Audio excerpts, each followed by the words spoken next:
Jadi rukun dalam salat itu tiga macam. Ada rukun qalbi, rukun hati.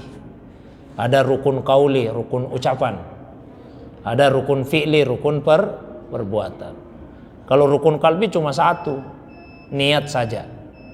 Kalau niat itu ya letaknya di hati. Kalaupun tidak diucapkan, salat tetap sah. Tapi kalau diucapkan itu dianjurkan juga. Imam Syafi'i menganjurkan supaya diucapkan, tapi beliau sendiri tidak mengucapkan. Imam Syafi'i dianjurkan untuk ucapkan niat, tapi beliau sendiri tidak. Kenapa?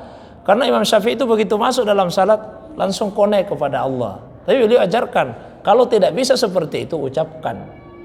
Ya, ucapkan supaya membantu hatimu untuk bisa fokus dalam salat. Nah, rukun qauli ada 5. Satu, mengucapkan takbiratul ihram. Yang kedua, membaca surah Al-Fatihah. Yang ketiga, membaca tasyahud.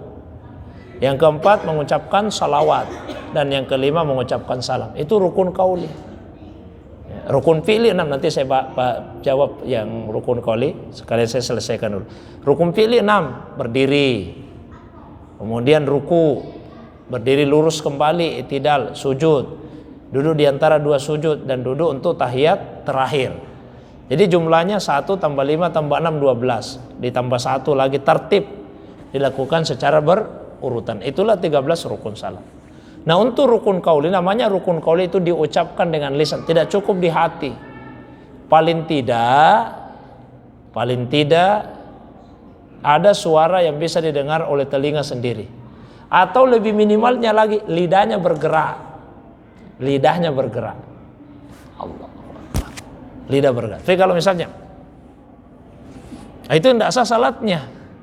Masuk di masjid, kenapa tidak takbir ke? Di dalam hati kak takbir. Tidak cukup di dalam hati karena bukan rukun qalbi, dia rukun qauli. Diucapkan oleh Allah. Lidahnya bergerak paling tidak. Termasuk perempuan, Bu, lidah bergerak. Allah. Baca Fatihah. Kalau kita ikut mazhab Syafi'i, karena mazhab Syafi'i makmum pun diwajibkan untuk baca Fatihah. Tasahudnya juga, asyhadu an la ilaha illallah. Kalau at-tahiyatul mubarakatus salawatut thayyibat bisa tidak diucapkan dengan lisan.